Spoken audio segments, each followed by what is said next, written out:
Good morning, everyone. Happy crossover day. It's going to be a good day. I can already feel it. I can just look at the senator from the 28th back there and tell it's going to be a good day today. I recognize the senator from the 28th. Good morning, Mr. President, and it's going to be a great day here in the great state of Georgia, because today is National Toast Day. So eat lots of toast. It's also National Leap Day. And you probably didn't know this, but the odds of being born on this day are 1 in 1,461. That is 0.068% chance of being born on this day. Mr. President, we got a great lineup of pages, and we got a full calendar. So I'm going to get through them. Out of Tallapoosa, we have Grayson Smith. Out of Lawrenceville, we have Alex Sutter. Out of Commerce, we have Will Sexton.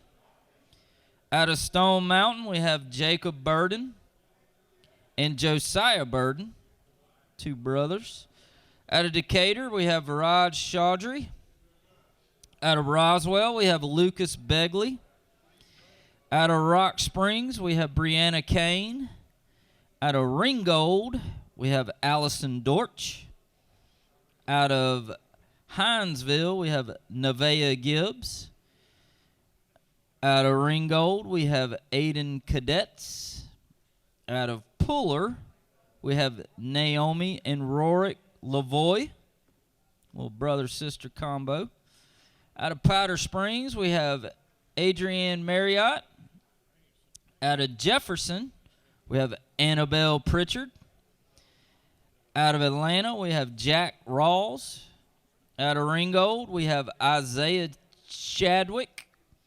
Out of Powder Springs, we have Jillian Taylor. Out of Rossville, we have Edward Torres. Out of Fairburn, Antoine Williams.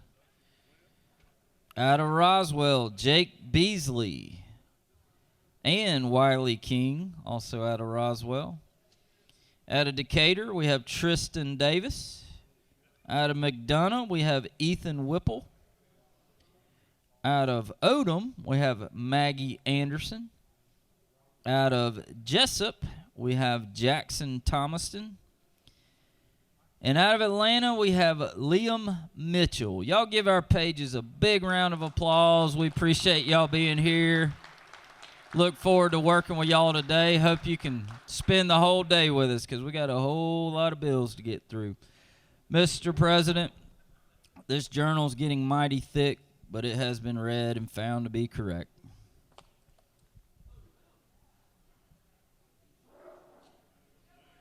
Thank you, Senator, and thank you for all the pages we have here today. I tell you what, we need to recognize Kim and Elena, who head up our page program here at the Senate. Let's give them a round of applause.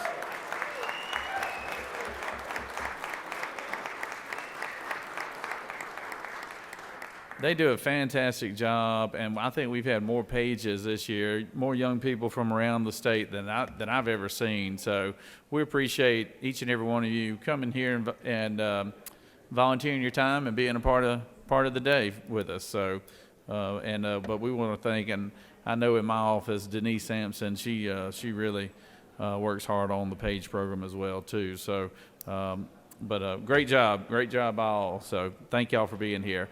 All right. Is there objection to dispensing with the reading of the journal? Chair hears none. The reading of the journal is dispensed with. Is there objection to the confirmation of the journal? Chair hears none. The journal is confirmed. All senators who have bills and resolutions to introduce, please bring them to the Secretary's desk. First reading and references to Senate bills. Secretary? Senate Bill 563 by Senator Bearden of the 30th and others, a bill to be entitled an act to amend code section 16.521. Senate Bill 564 by Senator Parent of the 42nd and others, a bill to be entitled an act to amend Title 31 of the Health and SCGS. Human Services. Senate Bill 565 by Senator Parent of the 42nd and others, a bill to be entitled an act Health to and amend. Human Services. That completes the order, Mr. President. First reading references of House bills. House Bill 451 by Representative Seabrook of the 34th and others, a bill to be entitled an act to amend Title 45. Insurance and labor. House Bill 598 by Representative Cox of the 28th and others, a bill to be entitled an act to amend Title. Economic development. House Bill 643 by Representative Bruce of the 61st and others, a bill to be entitled an act to amend Chapter 23 of Title 40. Retirement. House Bill 880 by Representative Ballard of the 147th and others, a bill to be entitled an act to amend Section 41. Veterans. House Bill 971 by Representative Newton of the 127th and others, a bill to be entitled an act to amend Chapter 7 of Title 48 of the OCGA. Finance. House Bill 974 by Representative LaHood of the 175th and others, a bill to be entitled an act to amend Chapter 2 of Title 21 of the OCGA. Ethics. House Bill 996 by Representative Vance of the 133rd and others, a bill to be entitled an act to amend Article 1 of Chapter 5 of Title 42 of the OCGA relating to general. Judiciary. House Bill 1018 by Representative Ridley of the 6th and others, a bill to be entitled an act to amend Titles 10 and 16 of the OCGA. Banking. House Bill 1115 by Representative Williams of the 148th and others, a bill to be entitled an act to amend Chapter 8 of Title 48. Finance. House Bill 1127 by Representative Pergel of the 169th and others, a bill to be entitled an act to amend Title 2 of the OCGA relating to agriculture so as to authorize the Regulated appointment. industries.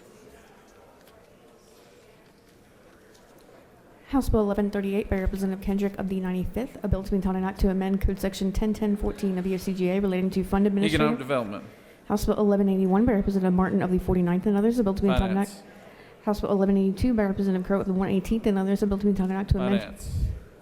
House Bill 1185 by Representative Camp of the 135th and others, a bill to be entitled. Finance. House Bill 1188 by Representative Lott of the 131st and others, a bill to be entitled an act to amend Chapter 8 of Title. Public safety. House Bill 1192 by Representative Carson of the 46th and others, a bill to be entitled an act to amend. Finance. House Bill 1251 by Representative Leverett of the 123rd and others, a bill to be entitled an act to amend Code Section. Judiciary.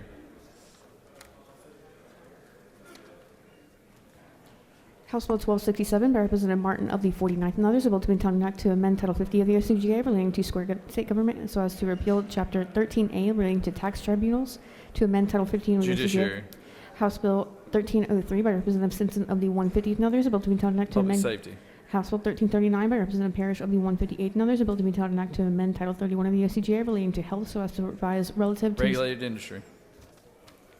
House Resolution 598 by Representative Martin of the 49th and others, a resolution proposing an amendment to the Constitution. Judiciary. House Resolution 1022 by Representative Camp of the 135th and others, a resolution proposing an amendment to the Finance. That completes the order, Mr. President. Secretary Reed, reports of standing committees. Mr. President, the Senate Committee on State and Local Governmental Operations has had an observation of the following legislation and has instructed me to report the same back to the Senate with the following recommendation: that House Bill 921 do pass, House Bill 1217 do pass, House Bill 1229 do pass by substitute, House Bill 1230 do pass, House Bill 1236 do pass, House Bill 1242 do pass, House Bill 1273 do pass, House Bill 1140 do pass, House Bill 1248 do pass, House Bill 1249 do pass, and House Bill 1250 do pass. Respectfully submitted, Senator Ginn of the 47th District Chairman. That completes the order, Mr. President. Secretary will read bills and resolutions for a second time. House Bill 461 by Representative Thomas of the 21st and others. Revenue and taxation proceeds to local government and regulatory fees be used to pay for regulatory activity and not general operations require. House Bill 991 by Representative Blackman of the 146 and others. Hospital Medicaid Financing Program, extend sunset provision. House Bill 1035 by Representative Cooper of the 45th and others. Pharmacies board regulates sale and supply of opioid antagonists through vending machines, authorized. House Bill 1162 by Representative Knight of the 134th and others. Internal Revenue Code and Internal Revenue Code of 1986, revised terms and incorporate certain provisions of federal law into Georgia law.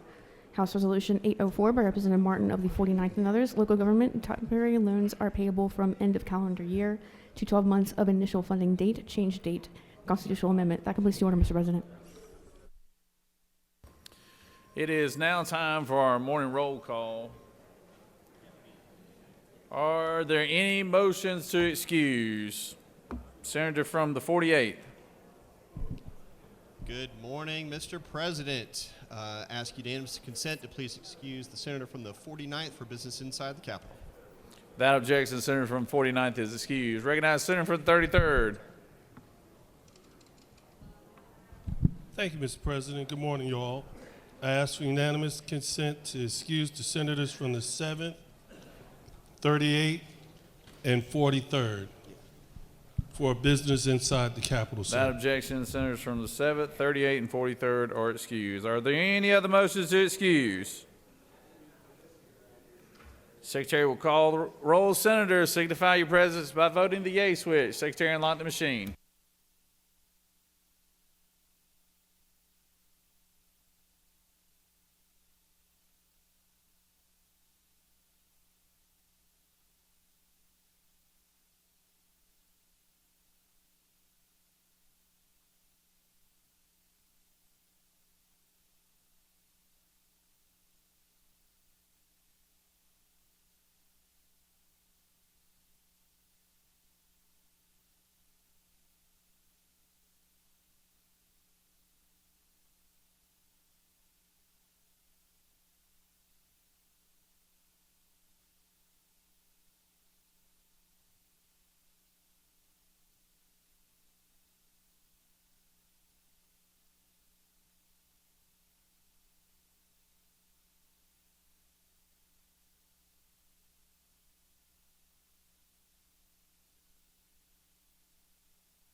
Senator from the 2nd, are you protesting this day?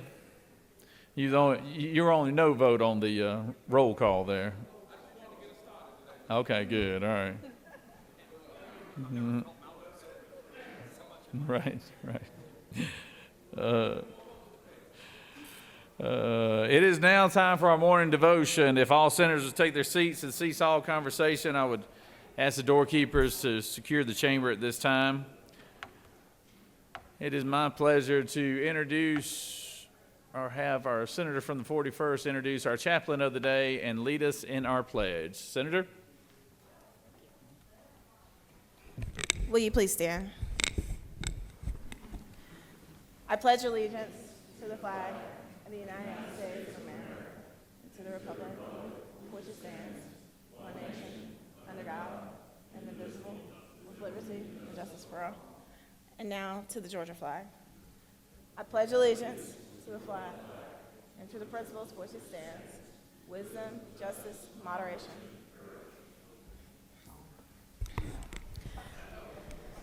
Well, good morning, colleagues. It's my great honor today to introduce to you all our chaplain of the day, the Reverend Tricia Templeton. Perhaps more than anything on this sheet that they've given me, I want to start by introducing her as my friend and also as a mentor. I've been ordained in the Episcopal Church since I was younger than I want to acknowledge. And Tricia Templeton has been a friend and a colleague and a mentor along the way as I've progressed in my own ministry. Reverend Templeton is the rector of St. Dunstan's Episcopal Church in Sandy Springs. That's where she grew up and went to high school, and then she's returned home to serve there. Tricia is a proud graduate of UGA. But don't worry, she's from a blended family. Her son also is now a graduate of Georgia Tech. Tricia, in addition to serving as a pastor and priest in the Episcopal Church, has also served in the Peace Corps in Thailand, where she worked with a refugee camp. She and her late husband, Joe Monty, have a son, Joseph Henry, whom they adopted at a very young age, and Tricia indeed has inspired me in my own journey to parenthood. The last thing I'll say by way of introducing her is that I invited Tricia to be my chaplain of the day last year around this same time, and she wasn't able to be here because her then husband was in the hospital struggling with COVID. And unfortunately, he succumbed to that disease. And so here we are a year later, approaching the anniversary of his death, and Tricia had the graciousness and kindness to still offer a word of encouragement to us this day. With that, I introduce you to Reverend Tricia Templeton.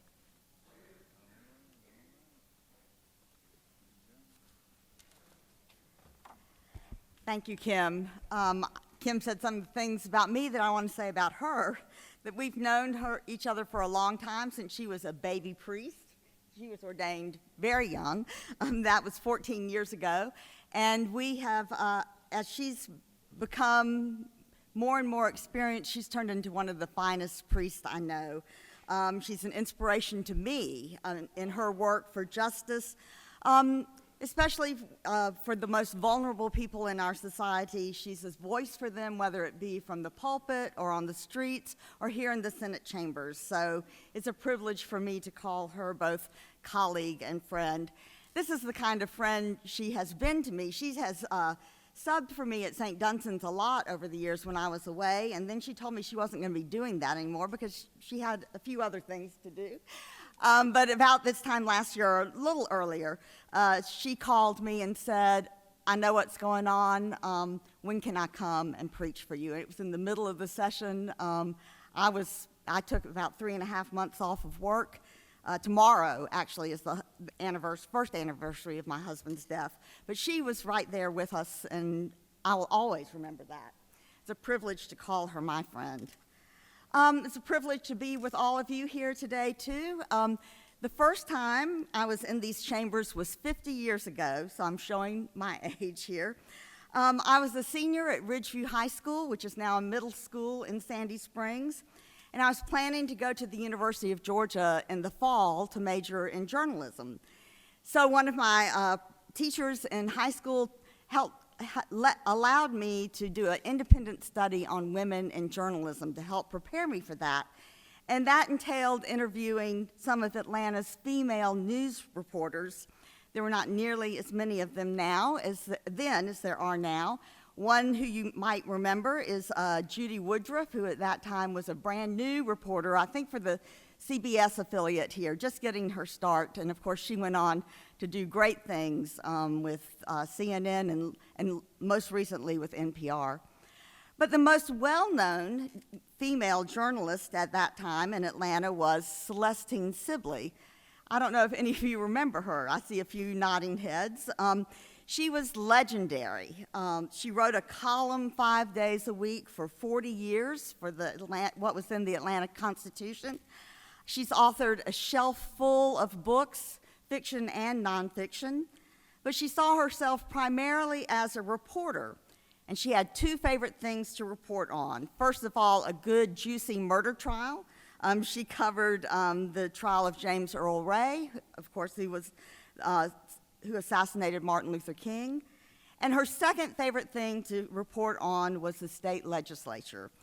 She was a fixture in this building for decades. And I know there's some people from the press back there. If I remember correctly, the press room was named after her after she died. I don't know whether it still is or not. Change it? Okay.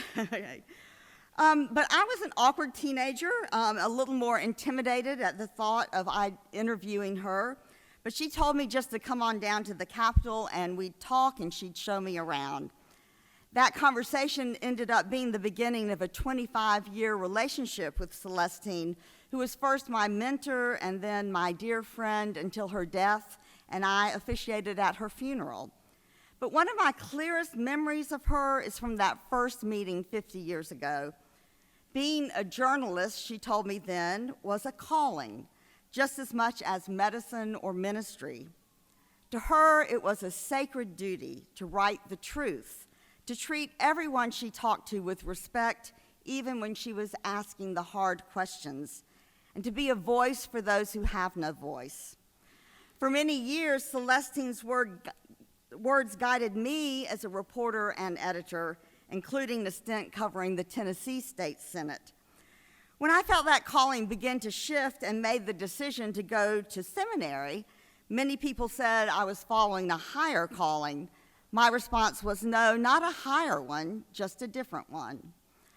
I think if Celestine were here today, she would say that all of you in this chamber also have a calling, a sacred duty to represent your constituents and to work together for the common good. Journalist, priest, lawmaker, in truth, we all share the same calling. In the Christian tradition, we describe it as working to help bring about God's kingdom here and now, to help our community become as God intends for it to be as we live and care for one another. The Old Testament prophets tell us what that involves: to care for widows and orphans who were then and are now among the poorest of the poor, to care for aliens or the immigrants who are in our midst. The prophets remind us again and again that God judges a nation not by its wealth or military prowess, but by how well it treats the most vulnerable among us. Jesus put it a bit more succinctly: to love our neighbors, all of them, near and far, as ourselves. In the Episcopal Church, that is spelled out in the promises we make in our baptismal covenant, which we renew every time there's a baptism in the church. We promise that we will work for justice and peace by seeking and serving God and all people and respecting the dignity of every human being, no matter their gender, race, creed, or orientation. That work is easier said than done. Sometimes it seems impossibly hard, and progress can be slow if discernible at all. It's easy to get discouraged. But I want to offer you two antidotes for those days when you wonder what difference you make. The first is from singer-songwriter Iris DeMent, whose recent album contains the song "Working on a World." In it, she has an answer to her own discouragement at the slow pace of justice. She sings these words: Oh, but then I got to thinking of the ones who came before, of all the sacrifices that they made to open up so many doors, doors I get to walk through on streets paved for me by people who were working on a world they never got to see. I don't have all the answers to the troubles of the day, but neither did our ancestors, and they persevered anyway.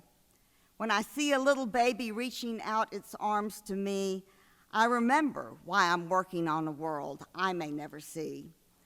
I'm working on a world I may never see, joining forces with the warriors of love who came before and will follow you and me. I get up in the morning knowing I'm privileged just to be working on a world I may never see. That same sentiment is expressed in the Jewish Talmud in a reflection on the prophet Micah's words, one of my favorite verses of Scripture. What does the Lord require of you, O mortal, but to do justice and to love kindness and to walk humbly with your God? I have these words on the wall above my desk. I offer them to you today as a prayer. Do not be daunted by the enormity of the world's grief. Do justly now. Love mercy now. Walk humbly now. You are not obligated to complete the work, but neither are you free to abandon it. Finally, I leave you with this blessing. May God bless us with discomfort at easy answers, half-truths, and superficial relationships, so that we may live deep within our hearts. May God bless us with anger at injustice and oppression, so that we may work for justice, freedom, and peace. May God bless us with tears to shed for those who suffer from pain, injustice, famine, and war, so that we may reach out our hands to comfort them and help turn their pain into joy. May God bless us with enough foolishness to believe we can make a difference in the world, so that we can do what others claim cannot be done. And may God's blessing be with each one of you and on the sacred work to which you have been called this day and always. Amen.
We have with us today, we've got a special group up in the gallery. We've got one of our hospital associations. We've got a bunch of our rural hospital, 27 of our rural hospital administrators and staff and everything else. Let's give them a round of applause today because for helping out with all our rural health care needs. As many as you know, I'm from rural Georgia, and I know how important it is. So we appreciate y'all being here today, and thank you for everything you do in your respective communities. So thank y'all very much.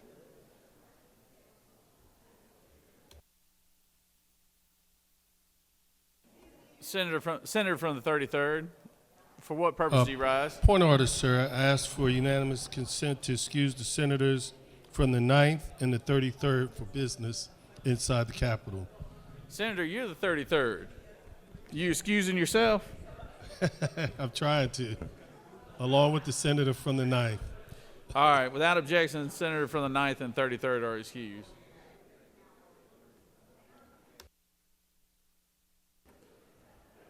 Are there any unanimous consents?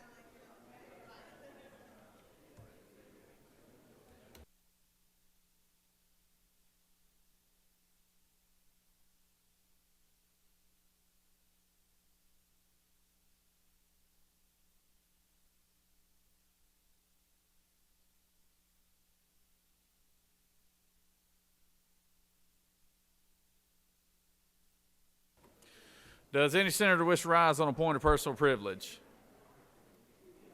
Recognize the senator from the 28th.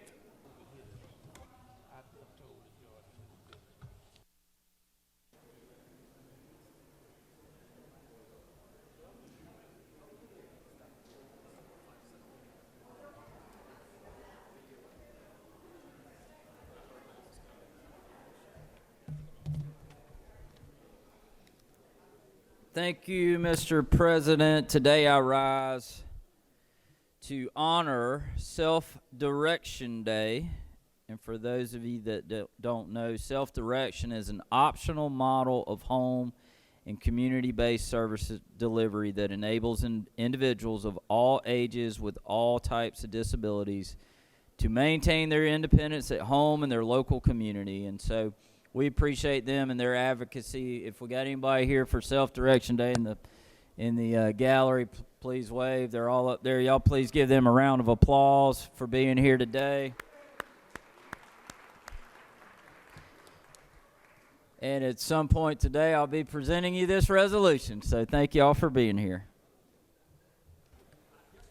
Thank you, Senator. Does any other senator wish to rise on a point of personal privilege? All right. Ready to move on?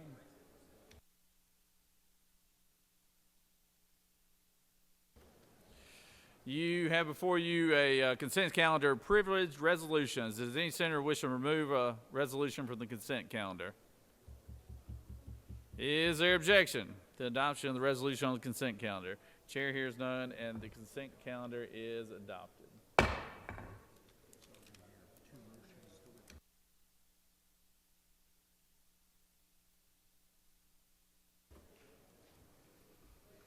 Senator from the 4th, for what purpose do you rise?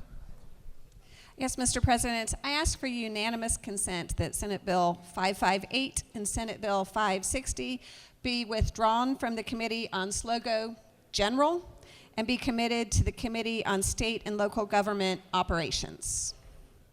Secretary, read the caption. Senate Bill 558, a bill by Senator Harrell of the 40th, a bill to be enacted act to amend an act creating a new charter for the city of Doraville, approved October 13, 1971, as amended, so as to change the corporate limits of such city, to provide descriptions, to provide for a referendum, effective dates, and for other purposes. Senate Bill 560, a bill to be enacted act to amend an act creating a new charter for the city of Doraville, approved October 13, 1971, as amended, so as to change the corporate limits of such city, to provide descriptions, to provide for a referendum, effective dates, automatic repeal, and for other purposes. That completes the order, Mr. President.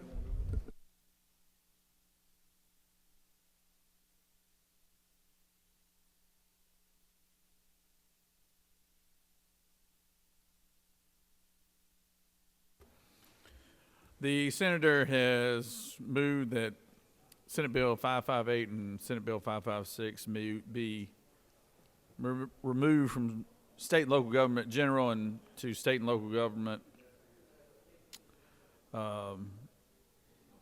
local. Is there objection? Hearing none, motion prevails.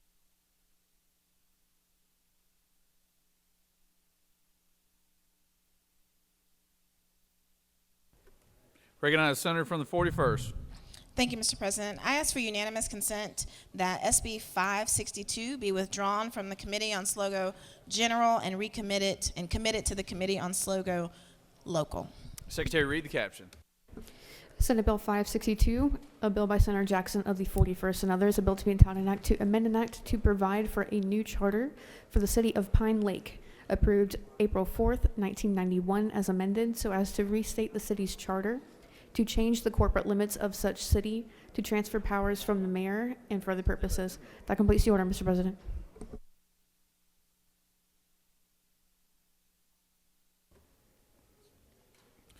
Senator has moved that SB 562 be moved from SLOGO General to SLOGO Local.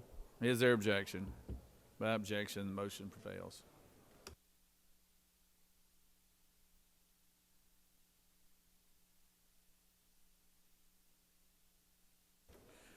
You have before you a consent calendar of local bills. Mr. Secretary, have you had any objections been filed for any of the bills on the local consent calendar? Mr. President, no objections have been filed. Is there objection to agreeing to the report of the Committee on the State and Local Government Operations, which is favorable to the passage of the bill on the local consent calendar? Chair hears none. The report of the committee is agreed to.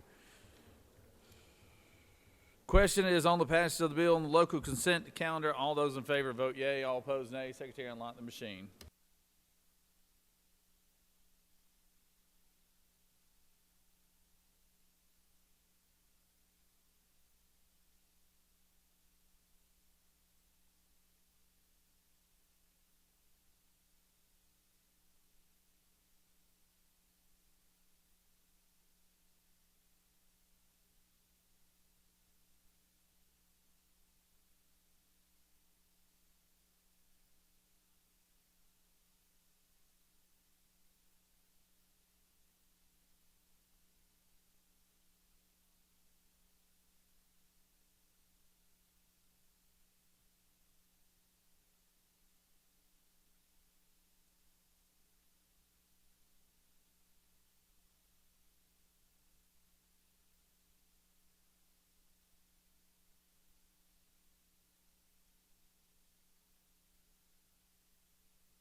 It is always a pleasure to recognize.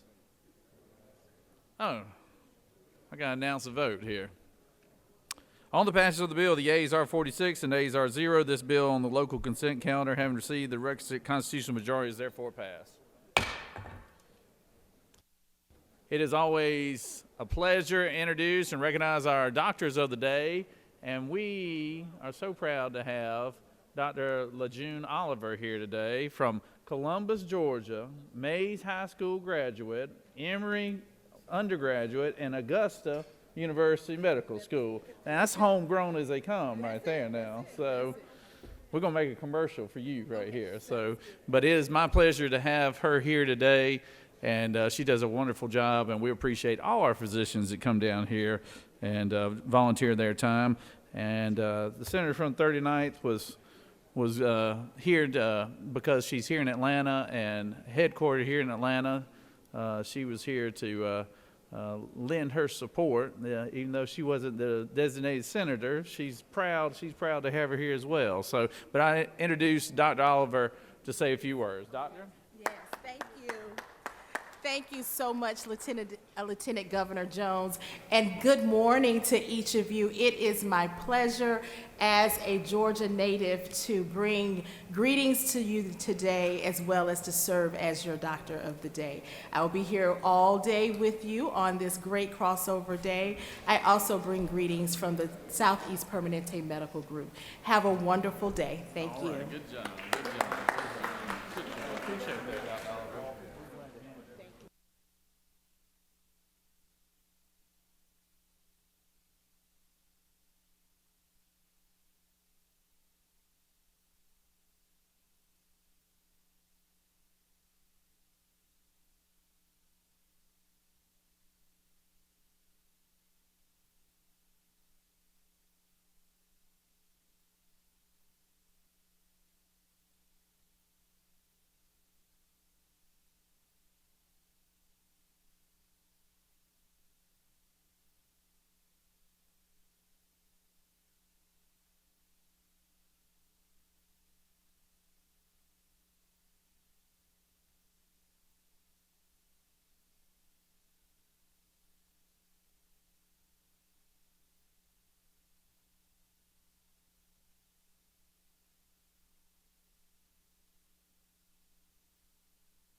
Senator from the 35th, what purpose do you rise?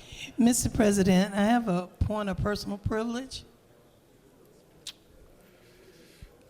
I wanted to thank you for allowing us to have our Black History Month this whole month. Today is the, last day of February, leap year day. It's the 29th, that's right, And Senator. it's the last day. And from the 3 light traffic signals, refrigerated trucks, automatic elevator doors, color monitors, desktop computers, to shape the modern ironing board, the clothes wringer, blood banks, laser treatment for cataracts, home security systems, and the super soaker children toys, and so many other objects and inventions were made by African Americans.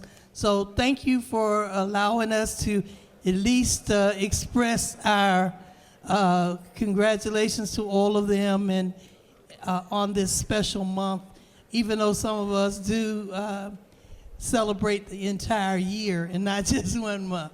So thank you, Mr. President, and then we'll be back next year. All right, Senator. All We right, appreciate thank that. you. Thank you.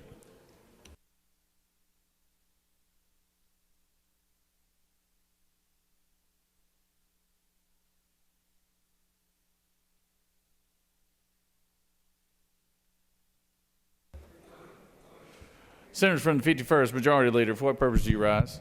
A motion, please. I'd like to State your move that motion. SB 403 and SB 180 be engrossed at this time. The Senator has moved. Secretary, read the caption. Senate Bill 403, a bill to be entitled an act to amend Chapter 5 of Title 48 of the OCGA relating to ad valorem taxation of property so as to revise the language required to be included in the notices of current assessment, to provide for related matters, to provide for an effective date, and for the purposes.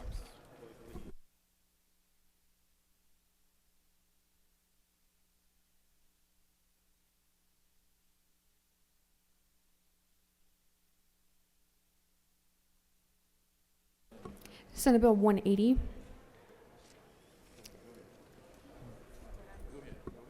A bill by Senator Setzler of the 37th and others, a bill to be entitled an act to amend Title 50 of the OCGA relating to state government so as to provide for the preservation of religious freedom, to provide for legislative findings and determinations, to provide for the granting of relief, to provide for definitions, and for other purposes.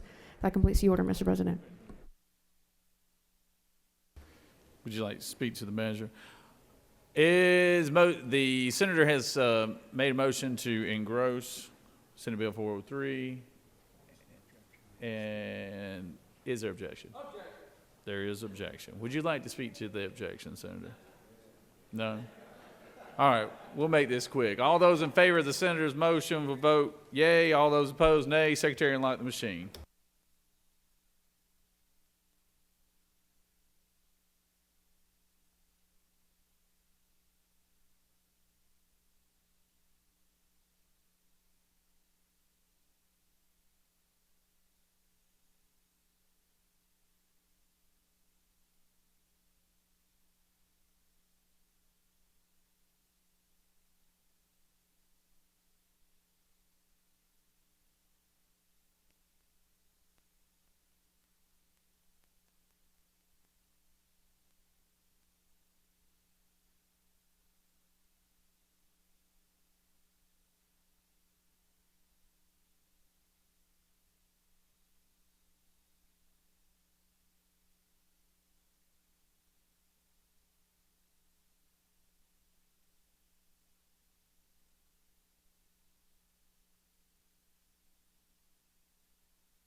On the motion, the yeas are 29, the nays are 21, and this motion has prevailed.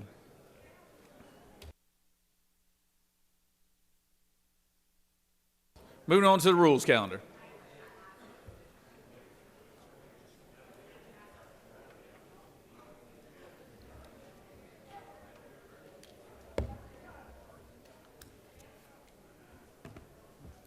Secretary Reed, Senate Bill 479.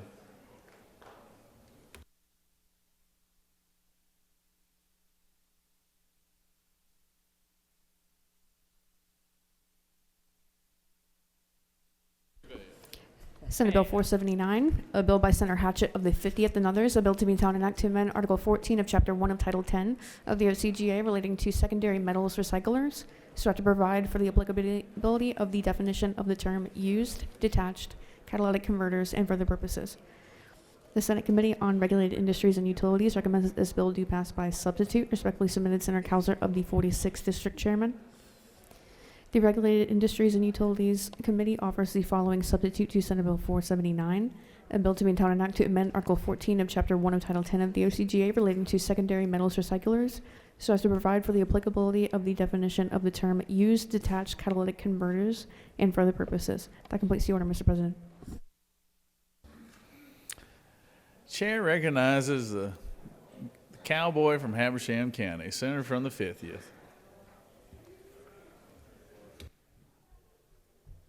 Thank you, Mr. President. I rise to bring you Senate Bill 479. This is a cleanup bill from Senate Bill 60 we passed last year dealing with catalytic converter theft. This cleans up some language that need to be cleaned up from the Sheriff's Association and the secondary metal recyclers. If there's any questions, I'm happy to yield, or I'll yield the bill.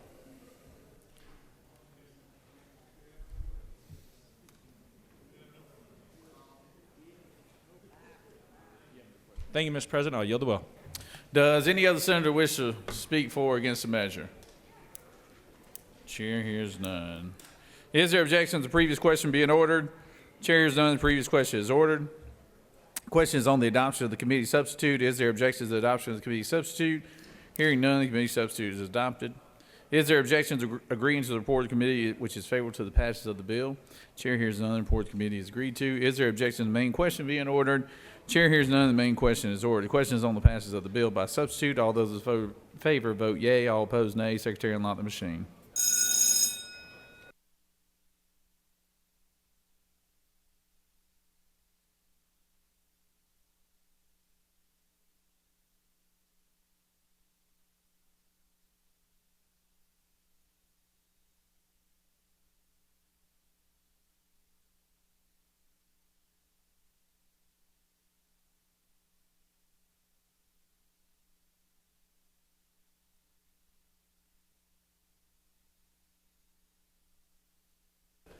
Senator from the 28th, for what purpose do you rise? Parliamentary inquiry. State your inquiry.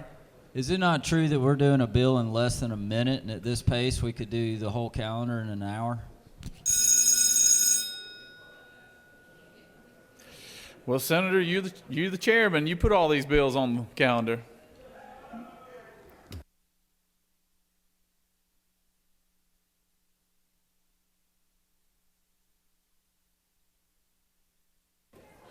On the passage of the bill, the yeas are 50, the nays are 1. This bill, having received the requisite constitutional majority, is therefore passed by substitute.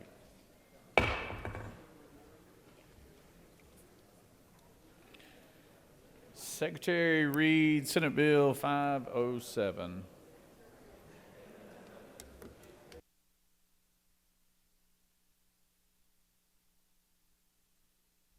Senate Bill 507, a bill by Senator Gooch of the 51st and others, a bill to be entitled an act to amend Code Section 4286.1 of the OCGA relating to special license plates, promoting or supporting certain worthy agencies, funds, or nonprofit corporations, and qualified motor vehicles or drivers with proceeds deposited into the general fund, so as to establish an America First specialty license plate and for the purposes. The Senate Committee on Public Safety recommends that this bill do pass. Respectfully submitted, Senator Albers of the 56th District Chairman.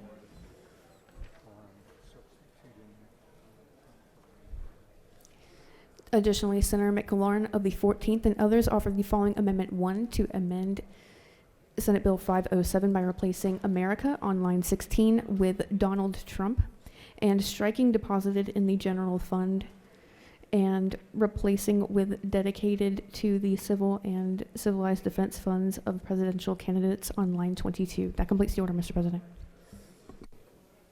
Recognize the majority leader to speak to the bill.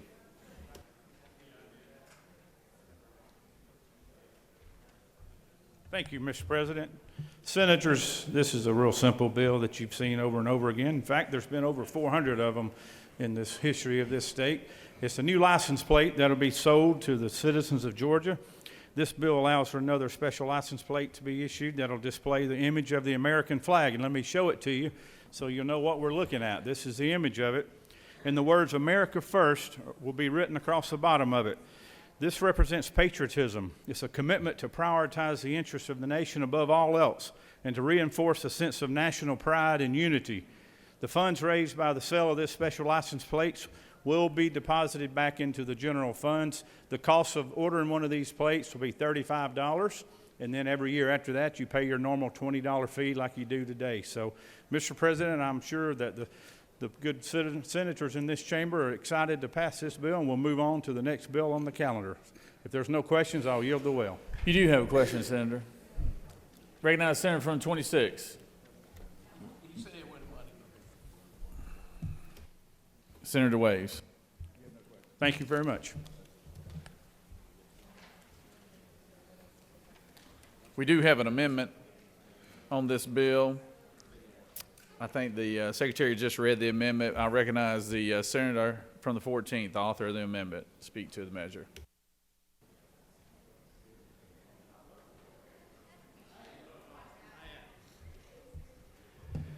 Thank you, Mr. President. Good morning, colleagues, and welcome to Crossover Day. We are excited to be here. I will spare you the long lecture about the history of the phrase America First, except just to share this one fun fact, that the America First Committee, an influential political pressure group in the U.S. from 1940 to 41, was known for opposing aid to the Allies in World War II because it feared direct American involvement in the conflict. So obviously there's a weird history to that phrase, but the amendment today is very simple. We're just replacing America on line 16 with the words Donald Trump. I think what I'm trying to do, and I will admit that I did not consult with the author prior to making what I consider a friendly amendment, but I think what I'm really trying to get at here is just the heart and the spirit of the legislation. Several Republicans in here know that I really work well with y'all to get to the heart of what the bill's trying to do in committee and otherwise, and that's the spirit of this bill. We did have a much longer amendment that had the words narcissism in it, and as you heard, because it bled through, we were going to dedicate the funds to the civil and criminal defense of presidential candidates. But I'm here for compromise today, and I want to get to yes. So we have narrowed the amendment down to a simple version that we think everybody in the chamber should be able to get behind, and that is making this bill what it's really about, Donald Trump first. Mr. President, I'd be thrilled to yield for questions. All right. Recognize the senator from the 19th.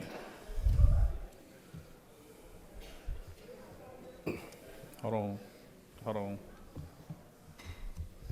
Thank you, Mr. President. Senator Yield.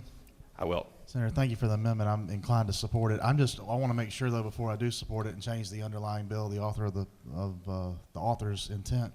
If we do pass this amendment, will you be supporting the bill? I will not, and that's an unfortunate aspect of doing work in the chamber, is that you want to make legislation as accurate as it possibly can be, but even then, sometimes you can't get behind it. But that's a very good question, Senator. You do have a few more questions, Senator. Senator from the 46th. Thank you, Mr. President. Will the senator yield? I sure do. Senator, I initially was going to encourage you to change your party registration to the Republican Party and was going to welcome you in, but after that question that you don't support the bill, I guess my question would be, are you American? Do you support America? Or are you a communist infiltrator? Why would you be opposed to honoring our country? Well, I thought I would wear my red tie today, Senator, but that might make it too obvious. I'll put it this way. For me, Donald Trump is at the very least second. So I wouldn't be able to support the bill as amended, and that's why I answered the senator that way. So do I take it you will support the bill to honor our country, America's first?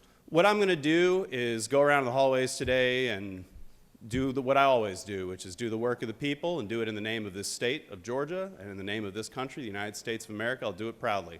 And if anybody wants to test me on that, I'll salute the flag and drop and do 20 push-ups on command, sir. All right. We'll let you know later. Thanks. Thank you. Recognize the senator from the 27th. Thank you, Mr. President. Senator, do you yield? I do yield. I just want to thank you for bringing this excellent amendment I look forward to supporting. I noticed, though, you did not change the design of the plate.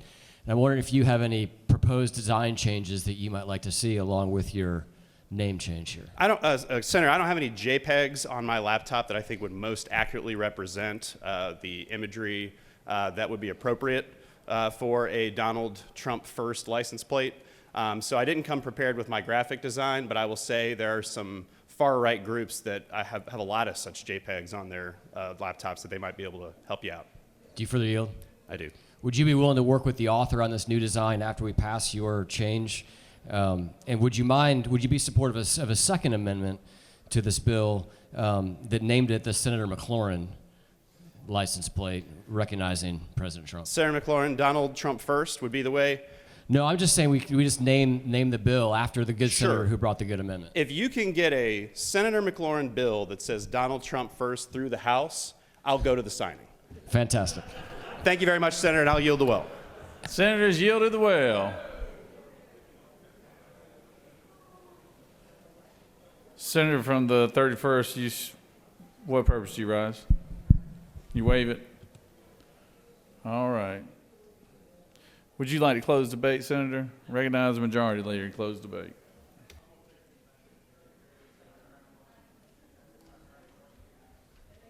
I don't need any more questions. Thank you. Senators, look at this tag very closely. It says America First. It's not about a person, and it sure isn't about a person that's in the White House, who's been in the White House, or who may be in the White House in the future. It's about our nation and our country and the state of Georgia. If you're not a patriot and you're not for unity in this country and supporting what's good for our nation, then hit the red button. On the other hand, if you want to put our nation first and make America first a priority, then you hit the green button. It's simple as that. It's not about a personality, it's about our nation. Thank you very much. Please vote for the bill. Senators yield to the well.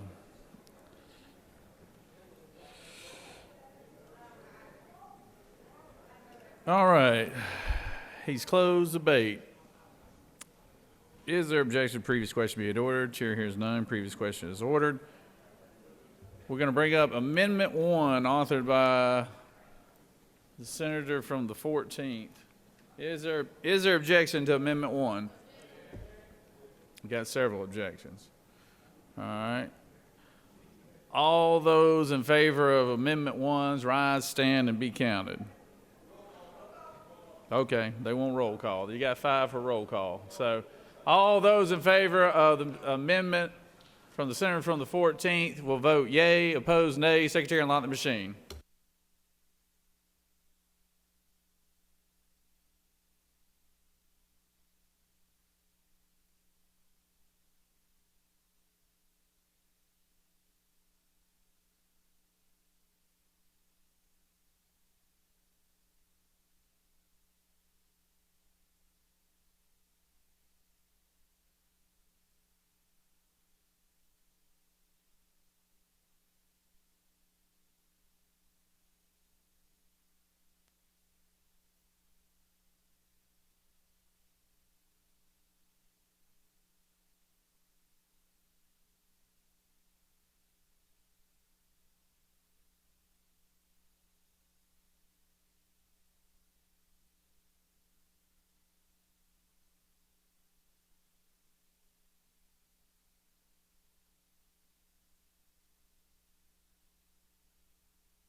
On the amendment, yeas are 26 and nays are 29, and this amendment has failed.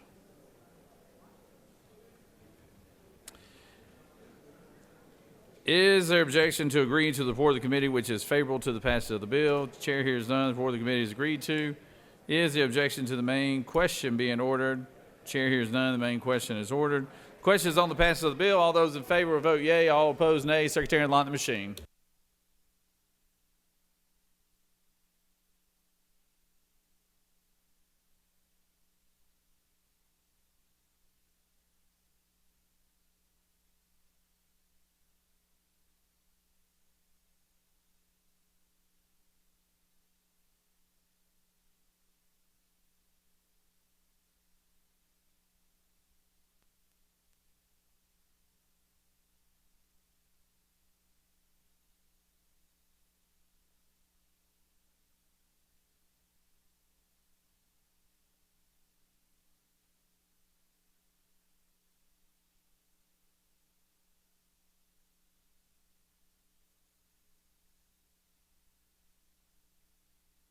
Senator from the second, for what purpose do you rise? Parliamentary inquiry, Mr. State President. your inquiry. Mr. President, is it not true that I'm voting no on this legislation because it just says America, but there's a North America, a Central America, and a South America? Senator knows what he speaks. Senator from the 51st, for what purpose do you rise? Parliamentary inquiry. I was just going to say, isn't it true that we have some bipartisan support here this morning? We're ready to go to work. Thank you very much. I know. I felt that, too, in the air. I felt like a bridge was being built this morning. So, on the passage of the bill, the yeas are 34, the nays are 19. This bill, having received requisite constitutional majority, is therefore passed.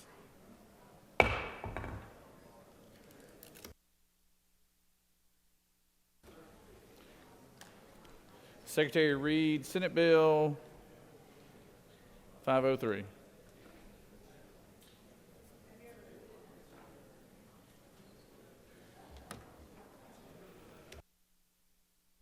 Senate Bill 503, a bill by Senator Brass of the 28th and others, a bill to be entitled an act to amend Title 43 of the OCGA relating to professions and businesses so as to amend Chapter 41 relating to residential and general contractors, to rename the general contractor license as a commercial general contractor license, and to make conforming amendments throughout and for other purposes.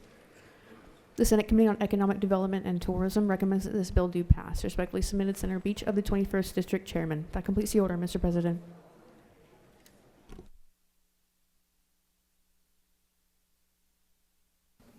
Recognize the senator from the 28th.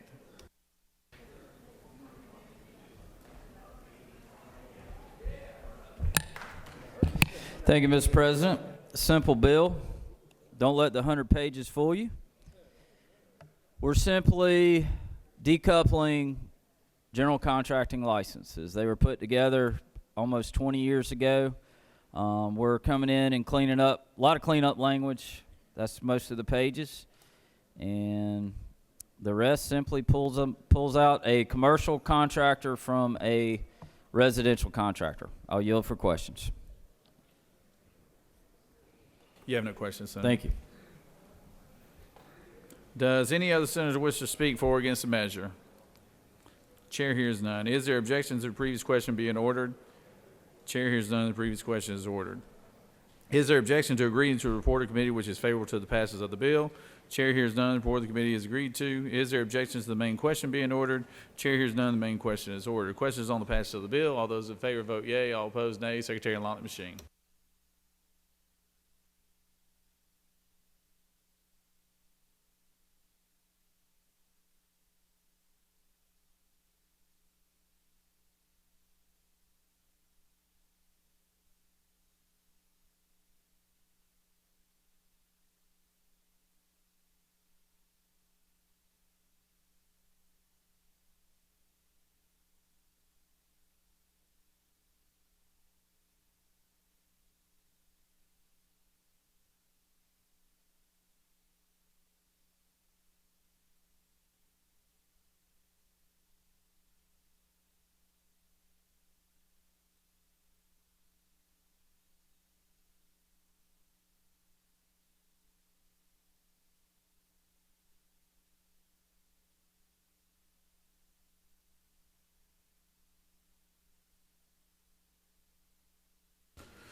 On the passage of the bill, the yeas are 55 and the nays are 0. This bill, having received the requisite constitutional majority, is therefore passed.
Secretary Reed, Senate Bill 505.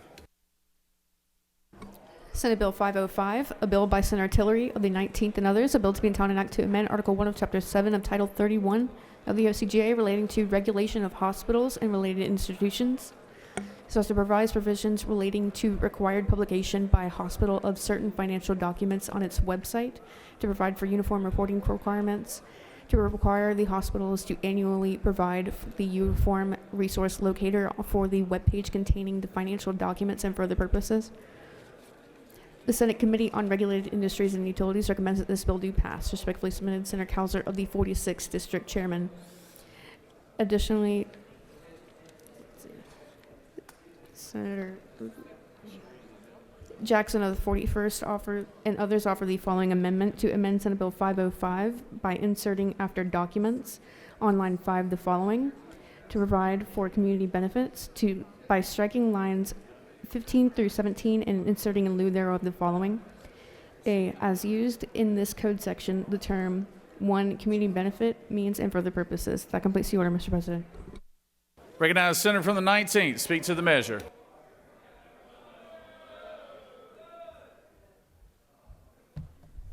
Thank you, Mr. President. In 2019, we passed Senate Bill 321. It had disclosure requirements for nonprofit hospitals. Some of those followed, some hospitals followed, some didn't. What this bill does, it says if you don't follow those, you could possibly lose your state funding. Thank you, Mr. President. Yield the will.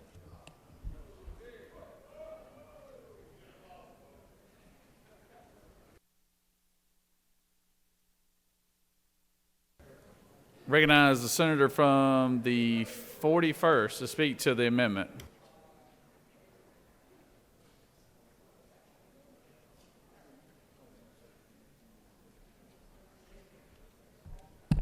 Thank you, Mr. President. This is a friendly amendment.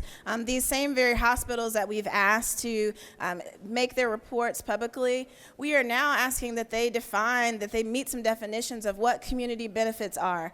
These hospitals are nonprofits who don't pay a single dime in taxes, and yet they've been saying that their community benefits are handing out some Frisbees or some koozies in a park.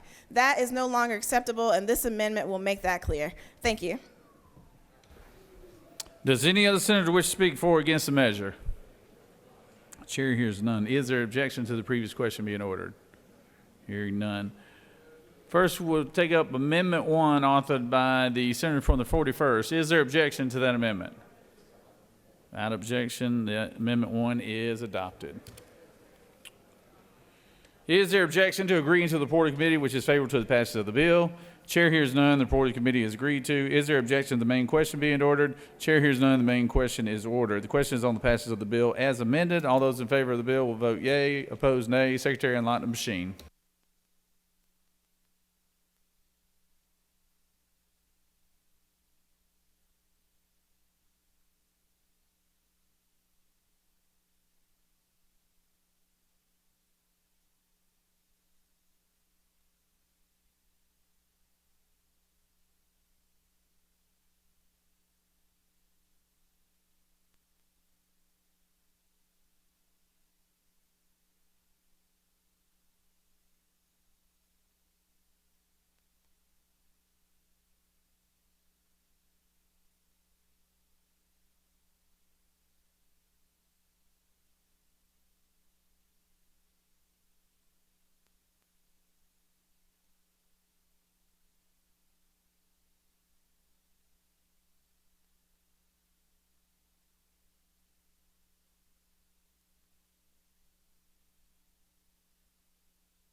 On the passage of the bill, the yeas are 54, the nays are 0. This bill, having received the requisite constitutional majority, is therefore passed as amended.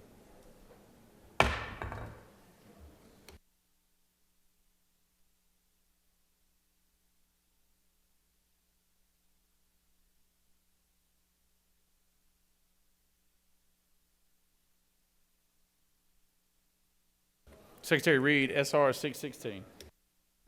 Senate Resolution 616, a resolution by Senator Still of the 48th and others, a resolution proposing an amendment to the Constitution so as to provide that the General Assembly by general law may provide for the allocation of certain additional penalties and assessments to the Victims of Human Trafficking Fund for the purpose of providing care and rehabilitative and social services to individuals in this state who have been or may be sexually exploited and for other purposes. The Senate Committee on Public Safety recommends that this resolution do pass. Respectfully submitted, Senator Albers of the 56th District Chairman. That completes the order, Mr. President. Recognize the senator from the 48th to speak to the resolution.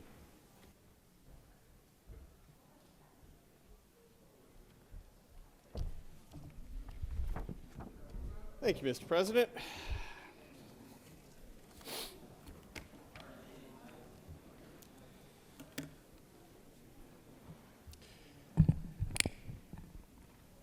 Human trafficking is all about the commodification of the vulnerable. Traffickers see this as a supply and demand issue. And the supply is children and vulnerable adults. The demand is those who would purchase our children and vulnerable adults for sex. Traffickers treat our children as a renewable resource. They can sell a gun or drugs one time, but they can sell a child for sex over and over. The victims are considered a renewable resource. Traffickers likely aren't going to kidnap a child, they will coerce them. They build a prison of words to enslave the vulnerable. Fear is their tool, and they're wielding it every day on fellow Georgians. This isn't just a young girl issue. It is a boy issue. It is an adult issue. It is an immigrant issue, and it is your neighbor next door. Here are the numbers according to Street Grace and Wellspring. 3,600 kids are sold each year in Georgia, and that may seem like a big number, but look at it like this. If you put every senator in this chamber onto a school bus, you would have to do that 72 times to equal the number of children that are trafficked in our state each year. The average age of a youth being trafficked in Georgia is 14, and 1 in 6 runaways are likely victims of trafficking. Worst of all, the number of men in our state who pay for sex with a minor is approximately 13,000. Human trafficking is the fastest growing, second largest illicit industry on the planet. To quote my good friend Bob Rogers of Street Grace, when we grew up, we knew where the monsters were. They were under the bed and in the closet. Now they work with us, they attend church with us, they play Little League sports with us, and they shop where we shop. The purpose of SB 512 and Senate Resolution 616 are simple: to eradicate the sexual exploitation of our children and vulnerable adults. If there are no buyers, there is no trafficking. These bills will make Georgia the toughest state in the country to be a trafficker, and these bills will take from those convicted of trafficking and put those dollars directly back in the hands of the victims to help them rebuild their lives and get the resources they need. This bill is presented today with the help of the following people and organizations and are the culmination of 6 months of work. Bob Rogers of Street Grace, Christian Murphy of Wellspring, Bruce Deal of City of Refuge, and of course my amazing team of Scott, Dana, Lillian, Bentley, David, and most of all Heather Fisher of Thomson Reuters. So with that, let's break down SB 512, which includes the enabling language for SR 616, the resolution and constitutional amendment before you. Part 1 is the enabling legislation. So currently there is a victims fund, but it is only for minors, and it is funded with tax dollars. This constitutional amendment will allow us to use civil forfeiture upon conviction to get victims the resources they need. The administration of this is via a commission, which has much the same language as the one that is for minors only. Funding comes also from a $2,500 fine, which is an increase of the $1,000 fine we currently have. The overall idea of this is to expand access for assistance to trafficking victims and fund it with all of those assets taken from those convicted of this horrible crime. The ballot language in Senate Resolution 616 is as follows, and this would be on the ballot in November if we vote yay. Yes or no? Shall the Constitution of Georgia be amended so as to allow additional penalties for criminal cases in which a person is adjudged guilty of trafficking an individual for labor servitude or sexual servitude to fund the Victims of Human Trafficking Fund to pay for care and rehabilitative and social services for individuals in the state who have been or may be sexually exploited? Part 2 of Senate Bill 512 is mandatory hotel motel training requirements if they don't already have those training requirements as provided by our own CJCC. It also puts a special focus on temp agencies that might be used for housekeeping. Section 2.2 of Senate Bill 512 talks about what can be charged to a minor for this act. Special thanks to Senator from the 41st on her assistance in raising that from 17 to 18.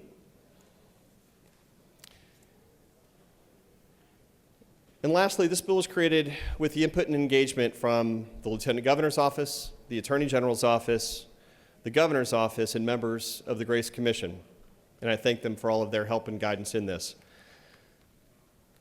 Coming shortly will also be a friendly amendment from the good senator from the 6th, who might be running around somewhere. Senator from the 6th, Senator from the 6th? Senator from the 6th, do you have that amendment, or is that forthcoming? Okay, there could be an amendment coming from the senator on the 6th on that. And with that, I'm happy to take any questions.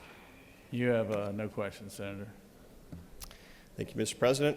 I ask your favorable vote on Senate Resolution 616, and then following Senate Bill 512. Thank you.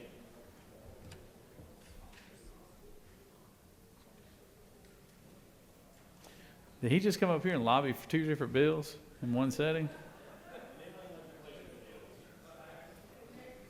I've never seen that. Just Senator from the 28th, I've never seen a guy quiz another member and then lobby for 2 bills in one setting. Have you?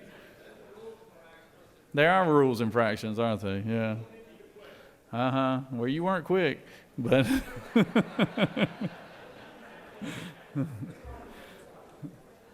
all right. Does any other senator wish to speak for or against the measure? Hearing none.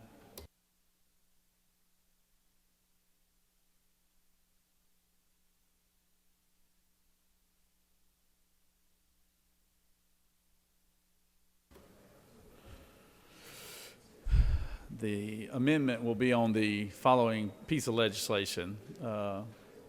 So what we're voting on right now is just the SR 616. Does any other senator wish to speak for or against the measure? Chair hears none. Is there objection to the previous question being ordered? Chair hears none. The previous question is ordered. Is there objection to agreeing to the report of committee, which is favorable to the adoption of the resolution? Chair hears none, and the report of committee is agreed to. Is there objection to the main question being ordered? Chair hears none. The main question is ordered. Questions on the adoption of the resolution. All those in favor of the resolution vote yea. Opposed, nay. Secretary will unlock the machine.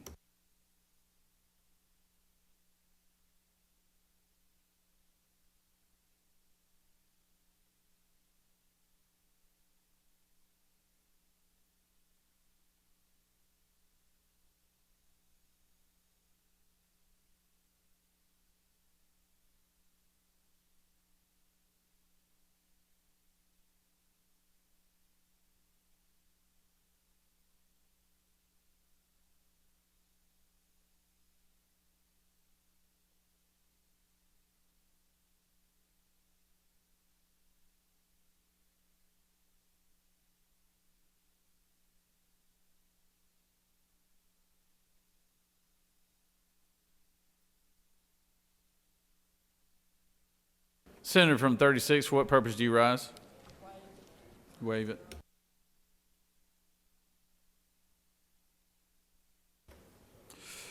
On the adoption resolution, the yeas are 55, the nays are 0. The resolution having received the requisite 2/3 constitutional majority is therefore adopted.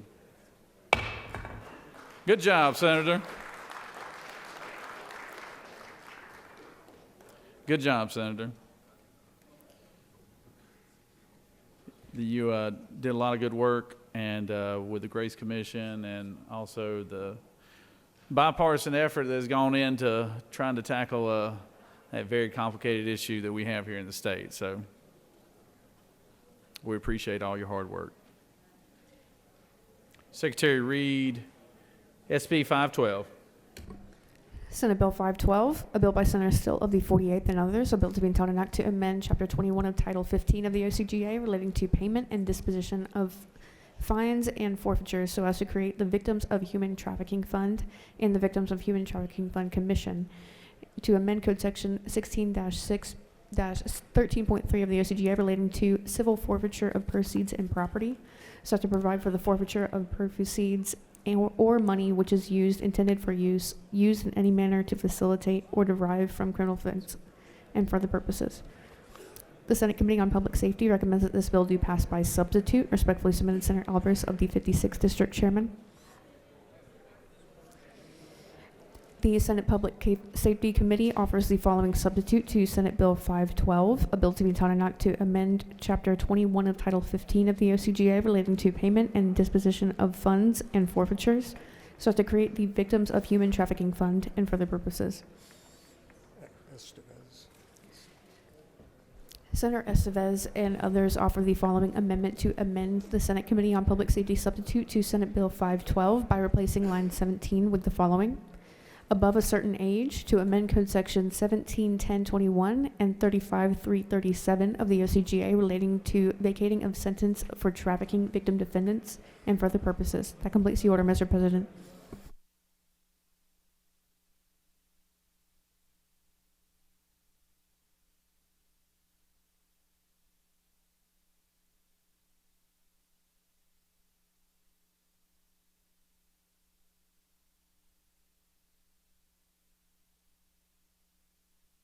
Recognize Senator from the 48th. Speak to the measure.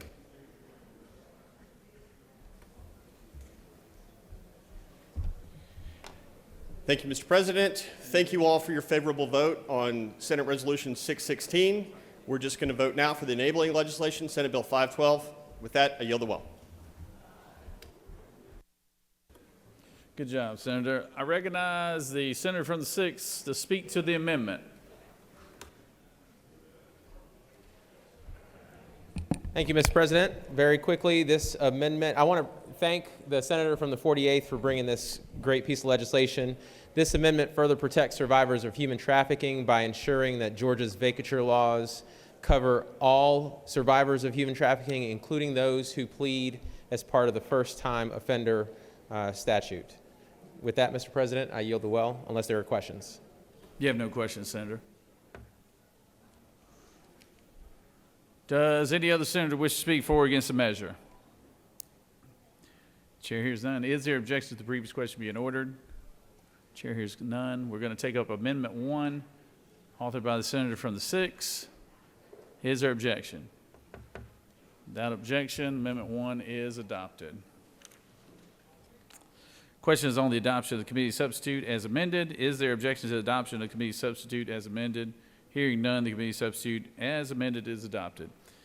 Is there objection to agreeing to the report of the committee which is favorable to the passage of the bill? Chair hears none. The report of the committee is agreed to. Is there objection to the main question being ordered? Chair hears none. The main question is ordered. Question is on the passage of the bill by substitute. All those in favor vote yea. All opposed, nay. Secretary, unlock the machine.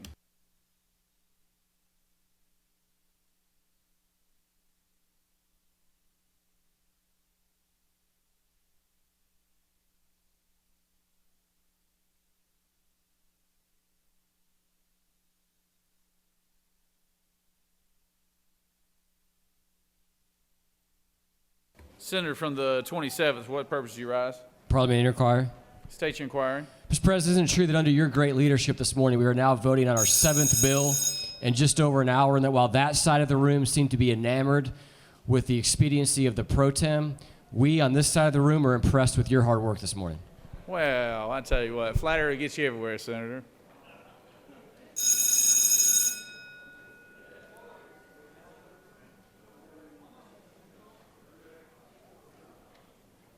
Senator from the 19th, for what purpose do you rise? Parliamentary inquiry, Mr. President. State your inquiry. Who's the pro tem? On the passage of the bill, the yeas are 55, the nays are 0. This bill, having received the requisite constitutional majority, is therefore passed by a substitute. Good job, Senator from the 48. Let's give him a round of applause.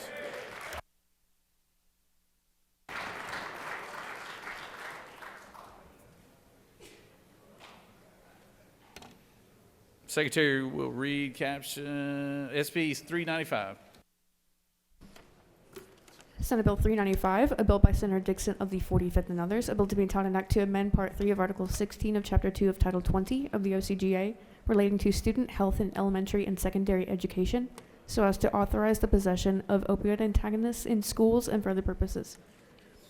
The Senate Committee on Education and Youth recommends that this bill do pass by substitute. Respectfully submitted, Senator Dixon of the 45th District Chairman.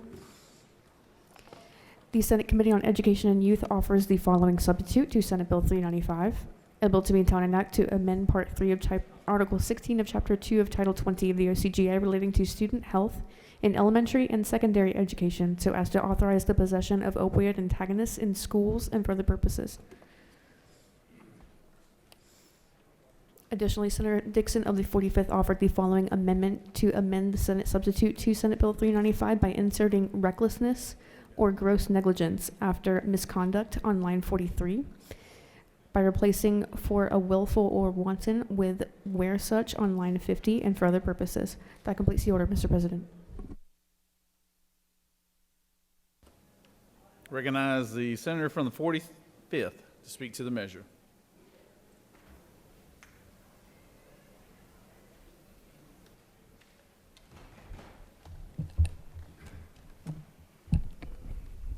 Thank you, Mr. President. Senate colleagues, it's my honor to bring Senate Bill 395 before you today. The intent of the bill is to help save lives from opioid and fentanyl overdoses in schools. My wife is the First Lady of the 45th is here with us today, and this is a picture of her cousin, Wesley Gay, which the bill is named after. It's named Wesley's Law, and he lost his life. There was a substance that he had taken, and it had fentanyl laced in it, and he lost his life. So this bill is to honor him, but grateful also for the senator from the 8th and the lieutenant governor's work on the bill that they passed earlier this week, strengthening the penalties for people that put fentanyl in drugs. And this will just go a step further to help save lives in schools. Currently, in schools, only the school nurse can administer Narcan or naloxone, and it has to be kept in the school. It has to be kept in the school clinic. This bill would make it more readily available. It would allow teachers, administrators, visitors, anyone that's in the school could carry naloxone or Narcan. There's no known side effects to the drug. Also, if it's administered and you're not having an overdose from fentanyl, there's no known side effects from it. It would also, this bill also, it requires schools to keep some naloxone or Narcan in the school, but it's also written very vaguely, so there's no pressure on the schools if for some reason the drug is not readily available, or the school doesn't have the funding to be able to keep it, or if they've administered it and then they have a lower amount on hand, there's no penalties for the school system if they don't have a certain amount. So there's no set amount that they've got to have on hand as well. Narcan or naloxone, it's got a 3-year shelf life. And there's also several grants that the school systems could get funding for it if they can't afford it from their general fund. And with that, Mr. President, I'd be happy to answer any questions. You do have a couple questions, Senator. Recognize the senator from the 36th. Thank you, Mr. President. Senator Yield. Yes, I do. So sorry for the loss that your family's experienced. Thank you. Our hearts go out. Thank you for bringing the bill. And isn't it true that there are oftentimes situations where the nurse's station in a school is understaffed, or one nurse is covering several schools? So without your bill, there could be the remedy locked away in a nursing station that the school staff couldn't access. Isn't that true? It is very true, and you're spot on. Within an overdose, within 3 to 5 minutes, someone could lose their life. So it's needs to be administered very quickly if someone experiences an overdose from fentanyl. Thank you. And just final question. It's true now that we have a reversal kit down by the trooper station on the first floor here in the Capitol that all should be aware of. One more step in the right direction. That is true. Thank you. Thank you. Recognize the senator from the 14th. Thank you, Mr. President. Senator Yield. I do. I'm very supportive. I'm concerned that the syntax of your amendment creates on line 4243 a series that doesn't have all the commas that it needs, so that it creates a term that's sort of clunky. It says, shall not apply to an act of willful or wanton misconduct recklessness. Would you be open to a friendly amendment just to stick a comma right before recklessness? Oh, absolutely, Okay. for my friend from the 14th. Well, Senator, the great news is that amendment's coming, so thank you very much. Thank you. Appreciate that. Senator, you spoke to your amendment, didn't you? No, I didn't. Go ahead and speak to your amendment, Senator. Thank you, Mr. President. This amendment that I offered, also within the bill, I may have failed to speak to this, but there's also indemnification from teachers, from school systems, from anyone visiting the school if they decide to administer Narcan or naloxone, or if they decide not to, they could not be held liable or for any civil liabilities. And this amendment is just some cleanup language to make sure that we capture all that. More questions? You have no Thank you, further Mr. President. I yield the well. Does any senator wish to speak for or against the measure? We do have a couple amendments here. Amendment 1, I think, has been read. Now we have Amendment 1A that needs to be read. Secretary? Senator McLaurin of the 14th offered the following Amendment 1A to amend Amendment 1 on Senate Bill 395 by inserting a comma before recklessness on line 1. That completes the order, Mr. President. Senator, do you want to speak to your amendment? Senator has waived. The question has been called, and now it's on to the amendments. Amendment 1A, is there objection? Amendment 1A from the senator from the 14th. Is there objection to Amendment 1A? Without objection, Amendment 1A is adopted.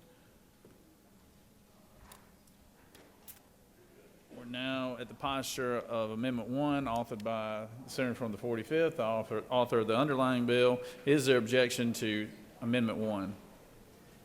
Without objection, Amendment 1 is adopted. Questions on the adoption of the committee substitute as amended. Is there objection to the adoption of the committee substitute as amended? Hearing none, the committee substitute as amended is adopted. Is there objection to agreeing to the report of the committee which is favorable to the passage of the bill? Chair hears none, the report of the committee is agreed to. Is there objection to the main question being ordered? Chair hears none, the main question is ordered. The question is on the passage of the bill by substitute. All those in favor vote yea, all opposed nay. Secretary, unlock the machine.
On the passage of the bill, the yeas are 54 and the nays are 0. This bill, having received the requisite constitutional majority, is therefore passed by substitute. Good job, Senator. And it's good to have Mrs. Dixon here, the First Lady from the 45th, the real boss in the chamber here.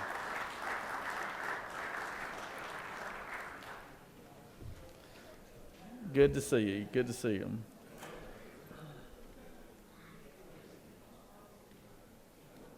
Secretary reads Senate Bill 414. Senate Bill 414, a bill by Senator Kennedy of the 18th and others, a bill to be entitled an act to amend Chapter 18 of Title 50 of the OCGA relating to state printing and documents, so as to prohibit the collecting of certain personal information and for the purposes. The Senate Committee on Judiciary recommends that this bill do pass by substitute. Respectfully submitted, Senator Strickland of the 17th District Chairman. The Senate Committee on Judiciary offers the following substitute to Senate Bill 414, a bill to be entitled an act to amend Chapter 18 of Title 50 of the OCGA relating to state printing and documents, so as to prohibit the collecting of certain personal information and for other purposes.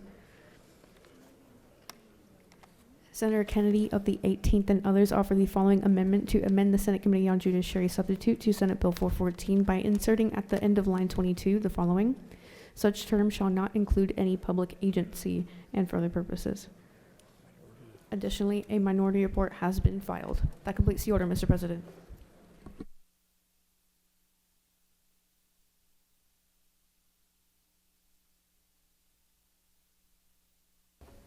Recognize the senator from the 18th, the pro tem, senator from the 18th.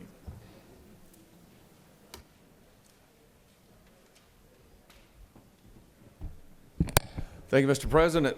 Good morning, colleagues. We've still got a little bit of the morning left. You know, charities and nonprofits play a very important role in our society, and we certainly understand that here in Georgia and look at the many good works that charitable organizations do. This bill seeks to protect charitable donor information from unnecessary government collection and disclosure. Our Constitution protects the freedom of association, right? The 14th Amendment protects the freedom to associate as a fundamental part of our liberty and First Amendment free speech. Government attempts to intimidate civic and advocacy organizations through forced disclosure of donor list and member information goes back generations. And many of you, and I suspect some in this chamber, may be familiar with a landmark decision in 1958, the NAACP versus Alabama. This bill that we've got before you now protects nonprofit organizations from having to disclose personal information of its members and its donors to public agencies, except in some very narrow circumstances. And basically there are three. One, where that information is needed as part of ongoing litigation from a discovery process. Two, in the event that you've got it pursuant to a legal warrant, of course the information has to be provided. And then three, when engaging in contractual obligations with the state. Sometimes that information needs to be provided. When the personal information is properly disclosed to public agencies, the bill protects it from public disclosure by penalizing the unauthorized release of that information. The bill does not, does not affect the required disclosures related to campaign organizations or registration as an entity doing business in the state, nor does it change the current processes that the state agencies engage in having to regulate and license non-charitable organizations such as nonprofit banks or credit unions. If you'll look at lines 46 in the bill, it sets out the narrow exceptions from when the bill doesn't apply. On your desk, you will see a friendly amendment that is offered by my good friend from the Appropriations Chair, Senator from the 19th. And it flagged, and I thank the Senator from the 19th for flagging a potential issue that the language in this bill could be interpreted to allow development authorities to not have to respond to open records requests, and so we cleared that up, and so I would support amendment number 1 to make sure that that information is not exempt as cleared up by this amendment. You'll also see on your desk a lengthy list of organizations that support this bill, Senate Bill 414. It's 2 pages. It's got, I don't know how many, folks. There may be 100 or more than 100 different organizations. Take a minute and look at that. You'll see that the organizations that support this effort are completely across the political spectrum, not just the middle, the far left, the far right. And what it demonstrates is this is absolutely not a political issue. It's not a right. It's not a left. It is really an apolitical issue. And that is, we want to make sure that our charitable organizations are not forced by state agencies to improperly disclose donor list and information in a way that is used then to harm that charitable organization and the good work that they're simply trying to do. Mr. President, I think that addresses most of what I wanted. I can go further into the details of the bill, but I've given you the highlights of it. You'll see the definitions are there, but if you're looking for the main part, if you'll start in lines 35 and read through lines 43, that simply tells you what the bill does. The exceptions start at lines 47, and then you'll see that there's the enforcement mechanisms that start at lines 93 and going forward. And with that, Mr. President, I'm happy to answer any questions about the bill, or I'll be happy to yield the well. You do have one question, Senator. Okay. Recognize the senator from the 41st. Thank you, Mr. President. Do you yield, Senator? I certainly do. Sir, I just want to clarify, when you spoke about what's on our desk, Yes. the many, many organizations that are listed here, are they listed because they are in support of did they sign on to your bill specifically, or did they sign on to something else? Well, they can't sign on to my bill, right? Did they because they're not endorse your legislators. specific bill? I'm sorry. It is my understanding that they do endorse this, and they also endorse this measure. This measure has been sought in other states as well. And my understanding is that they specifically support this measure of Senate Bill 414. They have also gone on record in supporting similar measures in other states as well. Thank you. Yes, happy to. Senator, you already addressed the amendment that you're offering, hadn't you? Yes, Mr. President, I did. You have The no one further- amendment. You have no Okay. further questions then? You have no more questions? Okay. Thank you, Mr. President. I yield the well.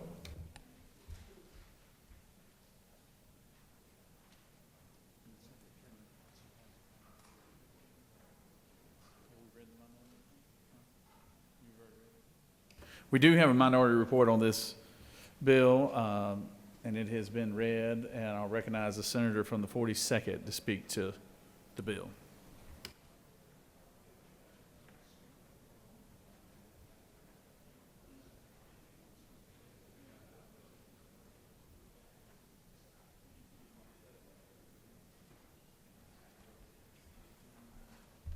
Thank you, Mr. President, and good morning, colleagues. I just wanted to raise a couple concerns that I have about this piece of legislation. I think we can't consider it without considering what is the current state of American political life and discourse when it comes to outside spending that impacts our political system. Our system already seriously lacks transparency and accountability. And the American people know it, and they do not like it. So my objection with this legislation is that it protects not only legitimate charities, nonprofits like 501c3s, but it also enables 501c4s or, quote unquote, social welfare organizations to also further obscure their financing sources on the state level, and thereby it manages to make dark money even darker. 501c4 organizations that influence politics don't have to disclose their donors, but they spend to influence elections and cannot reveal the sources of their funding. And even though super PACs are legally required to disclose their donors, they only need to disclose that they got money from another PAC or a dark money group, 501c4, without anyone knowing who donated to that group. All of this system has acted over recent decades to seriously weaken Americans' trust that what brings us here and influences our votes is our own careful analysis of legislation and what's right and wrong. And every time we further obscure all the sources of funding that just permeate our electoral processes, even if it's not for a direct campaign, but it's these dark money 501c4 groups, we make that problem worse. And a lot of times when you're talking about state and local politics, that problem is amplified because they're often much more low information elections where it may not take much advertising to sway voters. And the lower costs make it that much easier for dark and gray money groups to flood state and local elections with unaccountable messages. I'll give you a couple examples. Entities with deceptively community-minded names, Californians for Good Schools and Good Jobs. That was a group shielding money from a Texas oil company.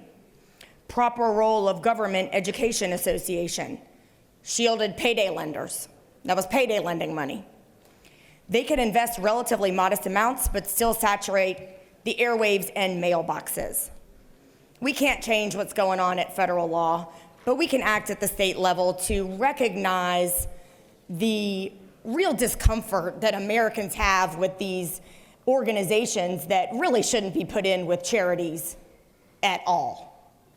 The more Americans can at least see who is spending to influence their votes, the more they can do their own homework and analysis, so the policies that they truly do support and want are more appropriately reflected within the four walls of this chamber. Again, my main objection, I don't have any problem with looking at this list. This is not folks who have looked at this bill. This is folks who weighed in at the Supreme Court level. The Children's Museum of Evansville and the Humane Society of Charlotte, those are 501c3s. They do real charitable work. I'm talking about the organizations that are not doing anything that is remotely similar to actual charitable work. They are dark money groups that spend to influence public opinion to get their way when they can outspend other viewpoints. And that's why I opposed the bill and just wanted to raise some concerns. Mr. President, I'm happy to answer any questions. You do have one question. Senator from the 41st. Thank you, Mr. President. Senator, you I certainly do. My good friend from DeKalb. So isn't it true that if, let's say, a foreign agent gave money to a 501c4, that this bill would allow them to hide that money and we would not know that, name a country that we're afraid of, gave money to that 501c4? 501c4. Senator, thank you for raising that because I actually meant to touch on that in my remarks. Yes, we just passed SB 368, which was designed to keep foreign money out of our elections, and this bill is the complete opposite direction because it opens the door through 501c4s for foreign nationals to influence American elections and voting, and that's another good reason to have some concern about this legislation. Thank you for the question. I yield the well. Senator has yielded the well. Does any other senator wish to speak for or against the measure?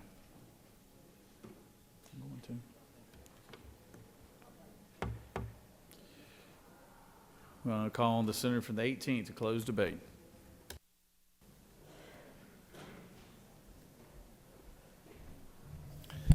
Thank you, Mr. President. I want to address the comments that were made. Let me begin. I appreciate the senator from DeKalb's comments, but they're all rooted in one failure, and it is a failure to read the bill. I want to direct your attention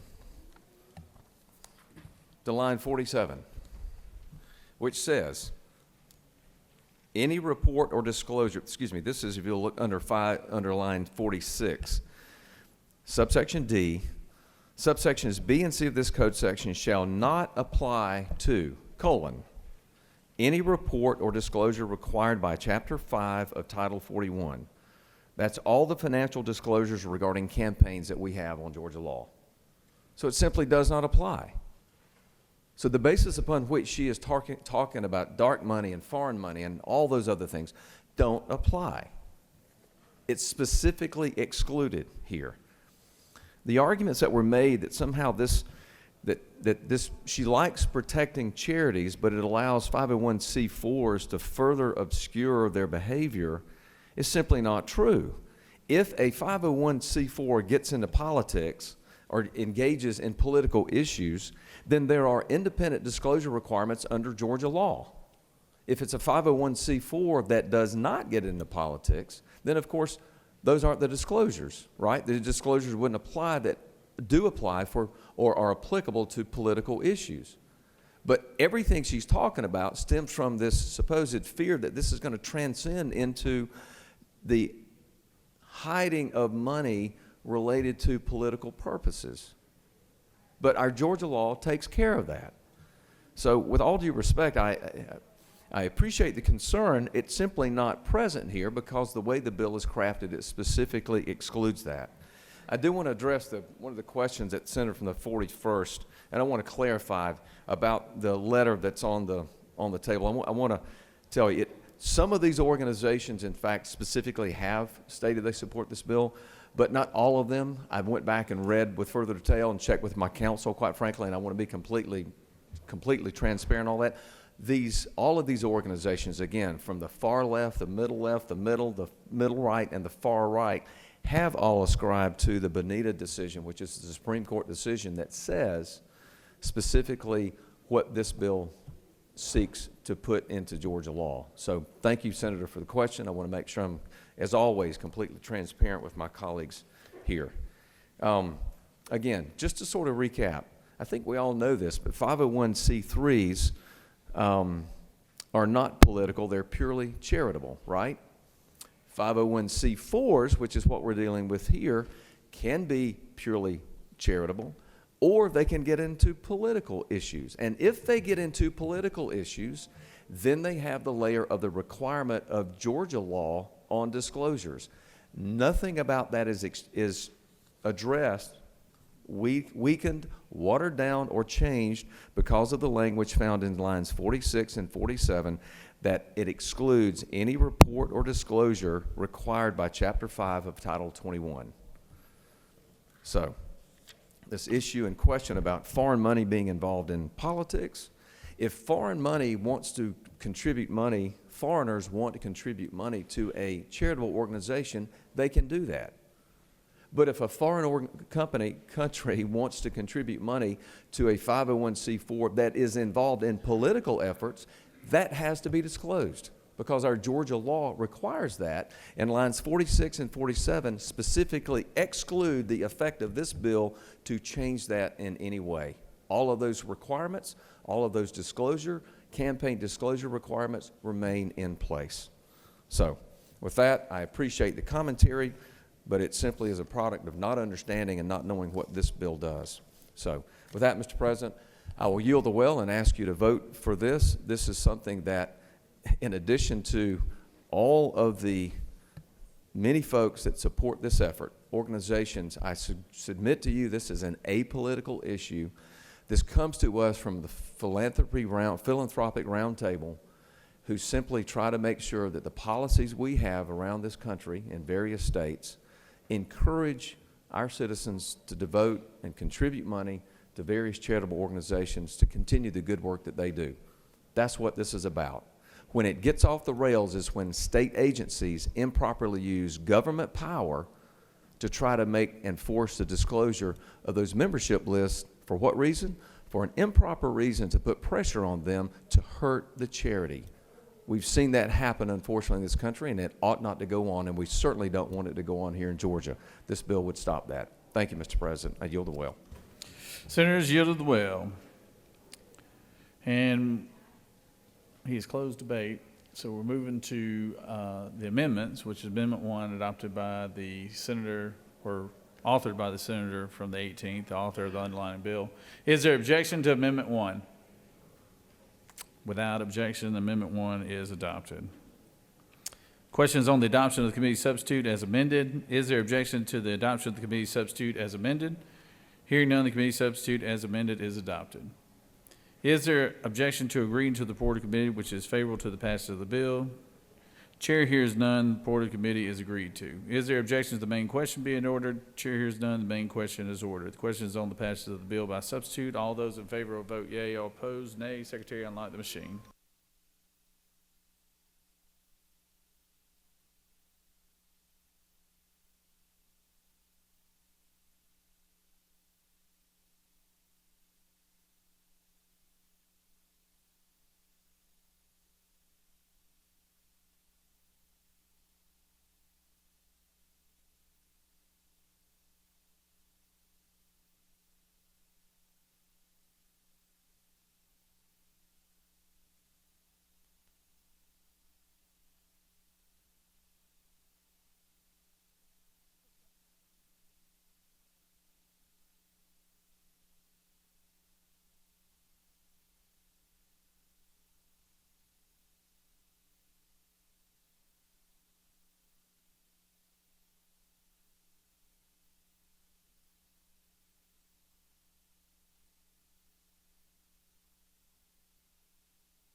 On the passage of the bill, the yeas are 33 and the nays are 22. This bill, having received requisite constitutional majority, is therefore passed by substitute.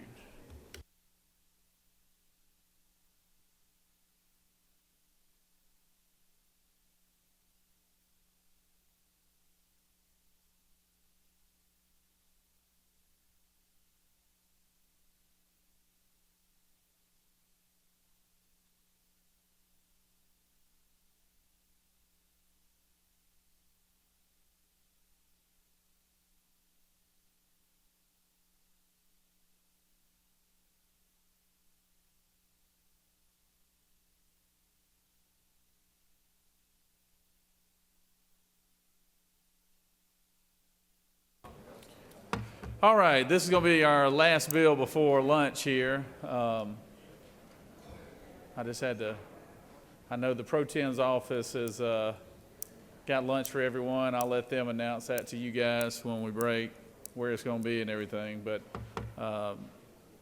Secretary Reed, Senate Bill 425.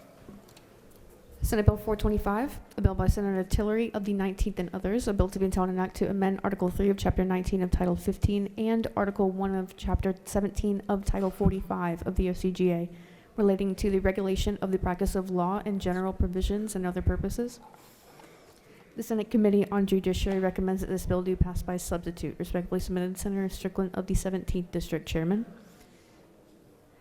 The Senate Committee on Judiciary offers the following substitute to Senate Bill 425, a bill to be entailed an act to amend Article 3 of Chapter 19 and of Title 15 and Article 1 of Chapter 17 of Title 45 of the OCGA, relating to the regulation of the practice of law and general provisions regarding notaries public, respectively, and for the purposes.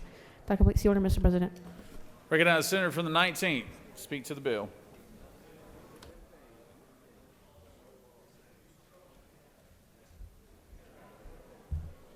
Thank you, Mr. President. Senate Bill 425. It's a bill that we started in this chamber 4 years ago related to online notary, and I vehemently opposed it.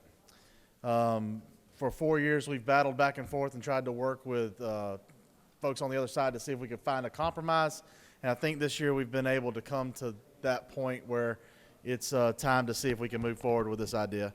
As you know, after COVID, many more people moved online with their meetings. They also moved online with a lot of their banking and now with their notaries. Many states have already recognized this. Georgia has not.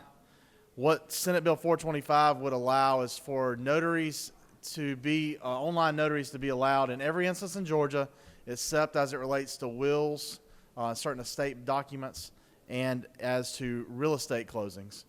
There is a provision, though, that would allow it for real estate closings when there are other provisions that are provided to make sure that that closing has a tie and a nexus to Georgia through the bank and through the attorney. The attorney's how you tie it to the Georgia bank. It's a bill that I think has been long overdue. I appreciate all the work that folks have put in to help us get to this point. And while I still am not getting everything I wanted in this bill, it's at a point that I do think we should allow technology to proceed against my reservations and move forward to the House. Thank you for working with me on it these past few years. And Mr. President, if there are no questions, I'll yield the well. You do have a couple questions, Senator. Senator from the 32nd. Thank you, Senator. Do you yield the well for a question? Yes, ma'am. Isn't it true that either 1 or 2 years ago when we talked about this bill, we all got more feedback on this bill than probably any other bill that we talked about? I think there was a lot of feedback. Yes, ma'am. A lot of folks were wondering if we could do this in a way that would still protect the Georgia nexus for Georgia banks, make sure we had ties also in such situations when you were trying to clear title to make sure there was still ways you could find out the answers in Georgia. And Senator Gio, for one more. Yes, ma'am. Isn't it true that I haven't heard from one person on this bill this year? Oh, wow. That's good. I'm sure the lady knows what she speaks. You do have another question. Senator from 53rd. Thank you, Mr. President. Does the chairman yield? Certainly, from my friend from Is Northwest this Georgia. legislation mandating that a real estate transaction you have to use an attorney? No, it does. Well, Georgia law actually already requires that you have to use an attorney unless you want to represent yourself. So that is already required in Georgia law for real estate closings. You still can represent yourself. That's not precluded in this law. What it does say is that if you wish to use a remote online notary in a real estate closing in Georgia on a closing for houses of 1 to 4, then the notary has to be an attorney for the purposes of us being able to do the unauthorized practice of law provisions. Recognize Senator from 21st. Senator Yield? Yes, sir. Would this affect bond documents from a development authority where they have a notary? Could they do it electronically, or does it have to be by an? So the only thing that is required to have the provisions that we've placed in this bill or is excluded from being able to use the online notary rather, would be things related to wills and estates and real estate closings with 1 to 4 houses. We even took and pulled commercial real estate out for as much as we could. Thank you. You have no more questions, Senator. Thank you, Mr. President. Thank you, members of the Senate. I urge your favorable consideration. Senator, does any other senator wish to speak for or against the measure?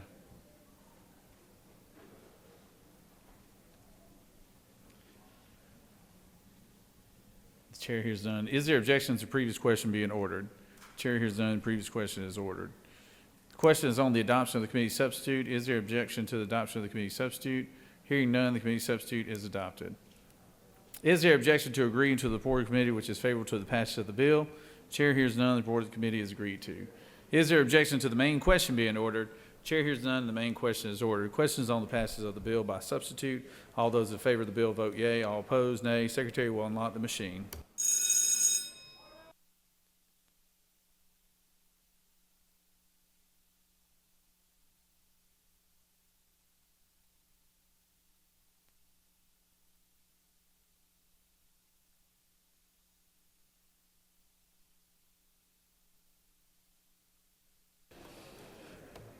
Senator from 51st, for what purpose do you rise? Inquiry. State your inquiry. Isn't it true that this may be the first attorney bill we have passed without any debate?